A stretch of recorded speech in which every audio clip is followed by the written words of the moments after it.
یہ سال 1998 کی بات ہے جب امریکن آئل انڈسٹری کی سب سے بڑی ٹریڈ ایسوسی ایشن API یعنی امریکن پیٹرولیم انسٹیٹیوشن کا ایک انٹرنل میمو لیک ہوا۔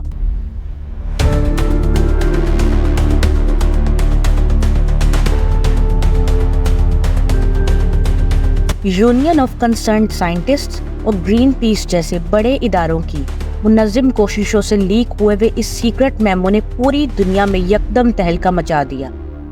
آخر اس میمو میں ایسی کون سی انفارمیشن چھپی تھی؟ کون سوچ سکتا تھا کہ قریباً 600 کارپوریشنز کی نمائندگی کا دعویٰ کرنے والا نامی گرامی انسٹیٹیوٹ API آئل انڈسٹری کی دنیا کا ایک گہرا راز اپنے اندر چھپائے ہوئے تھا۔ اڑان ٹی وی کی ویڈیو میں خوش آمدید۔ 1998 میں لیک ہوا API کا انٹرنل میمو جس کا ٹائٹل تھا repositioning global warming as theory not fact, دراصل ایک فل فلیجڈ پلان تھا جس میں ماحولیاتی سائنس کے بارے میں شکوک و شبہات پیدا کرنے کا بہترین لائحہ عمل درج تھا۔ یہ ایکشن پلان جس کا ٹوٹل بجٹ $5 ملین تھا، اس کا سب سے بڑا مقصد ماحولیاتی سائنس سے متعلق لوگوں کو گمراہ کرنا اور سائنسی اتفاق رائے کو بدنام کرنا تھا۔ مزید یہ کہ اس منصوبے میں کلائمیٹ سائنس سے متعلق کچھ اہم ایجنڈاز شامل تھے،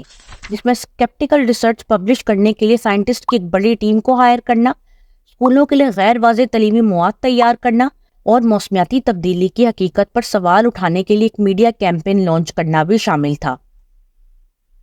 آئل انڈسٹری کی سوچی سمجھی دھوکہ دہی نے نہ صرف غلط معلومات کو ہتھیار بنا کر عوامی رائے کو تقسیم کیا، بلکہ ماحولیاتی تبدیلی کے خلاف ضروری اقدامات میں دہائیوں تک تاخیر کی۔ لیکن کیا آپ جانتے ہیں کہ اصل کہانی یہاں سے شروع نہیں ہوتی؟ کہانی شروع ہوتی ہے 1970 کی دہائی سے، جب بگ آئل کمپنیز نے دنیا کے بہترین ایٹماسفیئرک سائنٹسٹ کو ہائر کیا تھا، کیونکہ انہیں اپنے اکوپمنٹس کے لیے ویدر ریلیٹڈ سٹیکس کو سمجھنے اور نئے پروجیکٹس کے لیے ماحولیاتی اثرات کا جائزہ لینے کی ضرورت تھی۔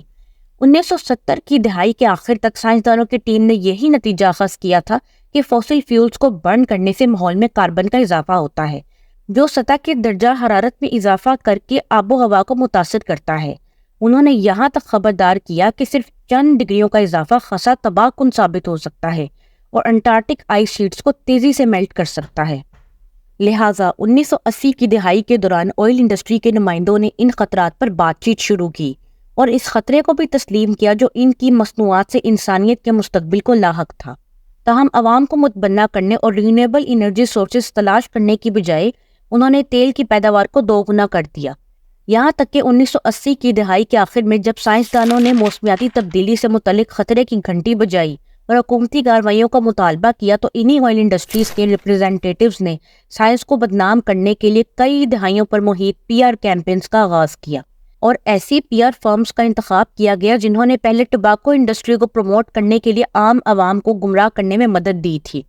اس کے ساتھ ساتھ آئل انڈسٹریز نے براہ راست سرکاری حکام کی لابنگ کی اور خفیہ مالی امداد کے ذریعے سے گلوبل کلائمیٹ کولیشن جیسی درجنوں تنظیمیں قائم کی، جن کا کام موسمیاتی تبدیلی سے وابستہ سائنسی اتفاق رائے کو غیر واضح ظاہر کرنا تھا۔ ان آئل انڈسٹریز نے کولڈ وار سے لاحق مسائل کو بھی اپنے حق میں استعمال کیا، جس میں حکومتی ضابطوں کو سوشلزم کے مترادف قرار دیا گیا، اور جس لمحہ دنیا اس پر آواز اٹھانے کے لیے تیار تھی، آئل کمپنیز نے بڑی شفافی سے گفتگو کا اصل رخ سائنس سے ہٹا کر آزادی کے تحفظ جیسی بحث میں تبدیل کر دیا۔ 2001 میں جارج بش کے صدر بنتے ہی آئل لابسٹ نے انتظامیہ کو ایسے عہدیداروں سے ریپلیس کر دیا جو انوائرمنٹل ریگولیشنز کے سخت خلاف تھے۔ مزید یہ کہ بش ایڈمنسٹریشن نے امریکہ کو کیوٹو پروٹوکول سے باہر دھکیلا تو اس کی انتظامیہ نے اس ڈیسیجن کا سارا کریڈٹ گلوبل کلائمیٹ کولیشن کو دیا۔ ڈیئر ویورز، کیوٹو پروٹوکول ایک ایسا بین الاقوامی معاہدہ تھا جس کا مقصد فضا میں کاربن ڈائی آکسائیڈ کے اخراج اور گرین ہاؤس گیسز کی موجودگی کو کم کرنا تھا، اور یہ ایگریمنٹ امریکہ نے 1998 میں سائن کیا تھا۔ بہرحال آئل انڈسٹری کی ایول PR کیمپینز صرف امریکہ کا کیوٹو پروٹوکول ایگریمنٹ منسوخ کرنے تک محدود نہیں ہوئیں، انہوں نے اب بھی آب و ہوا پر غیر واضح اور گمراہ کن حقائق پر بات چیت کا پروپیگنڈا جاری رکھا اور پوری دنیا میں آگے بھی بڑھایا۔ مثال کے طور پر برٹش پیٹرولیم نے کاربن فٹ پرنٹ جیسی ٹرم کو مقبول بنایا۔ کاربن فٹ پرنٹ ایک ایسا آئیڈیا جس میں ماحولیاتی ذمہ داری کا سارا بوجھ آئل انڈسٹری سے ہٹا کر